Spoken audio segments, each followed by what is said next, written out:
Hello and welcome to Artifacts with Edie, a live show and tell of the artifacts from the Summit County Historical Society. My name is Edie Steiner and I'm a school-based music therapist with Akron Public Schools at Bridges Learning Center, and I'm also the shepherdess at the Perkinstone Mansion with the Summit County Historical Society. Today we are broadcasting to you live from the Old Stone School. So here we are in downtown Akron. Don't forget to tune in on Friday for our live game show, Are You Smarter Than a Border Collie?, which will take place live here at 11:30 every Friday. Can you take home the title of Are Smarter Than a Border Collie? Tune in to find out. Good morning, scholars at Bridges Learning Center and at Innis Community Learning Center. Today, we are continuing our field trip here at the Old Stone School in downtown Akron. This week, all of our artifacts are from the classroom. Just like Akron and Summit County, the Akron and Summit County that you know today, Ohio was a diverse location with people from different countries, with different economic backgrounds, and with different family structures. Many early Ohioans had daily jobs that required hard physical labor, such as farming and canal work, and masons who laid stones in the Ohio and Erie canals, and buildings like the Old Stone School. During episode 7, we talked about the importance of, oh my goodness, look at the time, the children will be arriving any minute.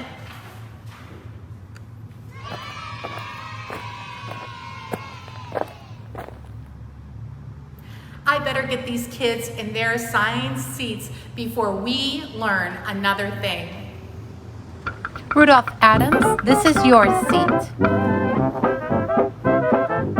Next, Luke Grasswalker, your seat is here. Right here, young man. Owen Brown.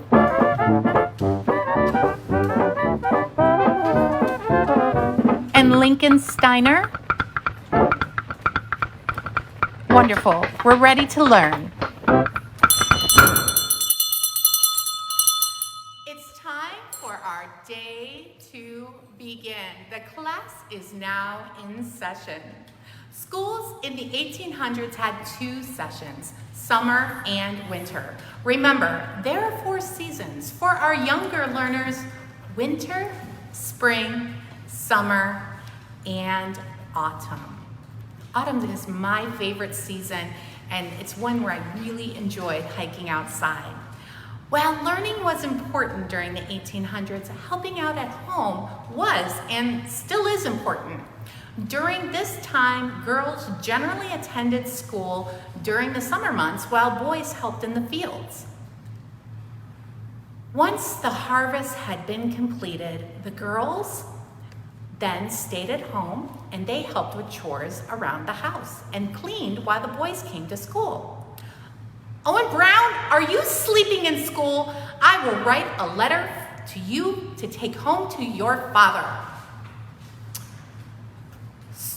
Students at this time would have used McGuffey's Reader, which was published first in 1836. McGuffey's Reader taught reading, writing, arithmetic, and religion. This book also contained religious messages and hoped to instill morality in its readers. Students were expected to copy almost everything the teacher did, from handwriting to spelling words. Reading was done in choral style by reading out loud together. Unlike today's schools, during the 1800s, all the kids were taught, the teachers taught 8 grades at one time. So older students were often expected to help the younger students learn. Lincoln, you will work with Owen Brown. He needs to work on writing the letter E. Will you please teach him how to make his E's? Students were expected to copy lots and lots of information from these books, but they took little home to complete later because they had to help with the chores.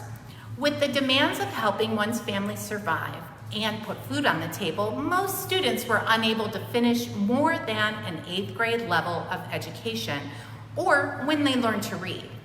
Many more scholars never even graduated. In this picture, you see the actual certificate of promotion earned by Freddie and Maria Mustill, whose parents owned the Mustill store just north of Lock 15 on the Ohio and Erie Canal. The Mustill store is now a museum, but during the 1840s, the Mustill family lived in the home, and the store was the place for canalers and residents of Akron to barter, purchase groceries, and other goods. The promotion certificate reads, "Promotion is the reward of diligent study." This is to certify that Maria Mustill, having passed a satisfactory examination, is entitled to admission into the Akron Secondary School, signed J.P. Hull in Akron, Ohio, on July 1st, 1861. The bottom of the certificate says, "Never say I can't get my lesson, but say I will try." And try we will. It is time to learn the artifact of the day. But first, our review. Number 1, in what ways were early Ohioans the same as Ohioans today? Ohio isn't known as the heart of it all for nothing. Ohio was a diverse location with people from different countries, with different economic backgrounds and different family structures. Question 2, what are 3 ways school today is different from school during the 1840s? I'll give you one way to get you started, and then you can answer the other 2. Students did not take very much schoolwork home during the time because they would be expected to help with the chores after walking miles and miles home. Your final clue has been in front of you the whole time. Were you watching the dogs closely? The artifact of the day is a school slate and a pencil. A slate pencil. School slates are made from quarry slate, and there's one in Peninsula, Ohio. Some kids like to go swimming at the quarries after the stone was harvested. Erasers at the time were made from sheepskin. School slates were used in schools as far back as 1700, with some records saying that they had been used all the way back to the 14th century. Our slate is a quiet slate because it has wood edges that are wrapped with yarn, and sometimes they were wrapped with leather or other fabric. The wood frame that holds the quarried slate in place and was written on with a slate pencil until chalk became available. This is a photo of a double book slate. Slates were written on with a slate pencil that was made of soapstone or softer slate.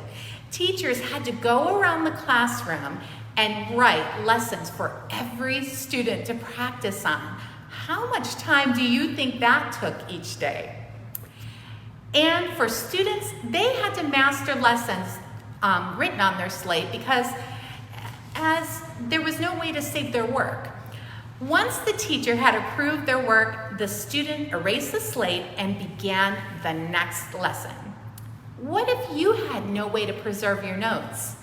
How do you think that would affect your study habits? It is the end of our school day for today, and the children are tired, and they are ready to go back to their home and do their chores. Do you know what kind of chores a sheepdog does? You will need to stay tuned to find out. I can't wait to show you another artifact from inside the old stone school tomorrow.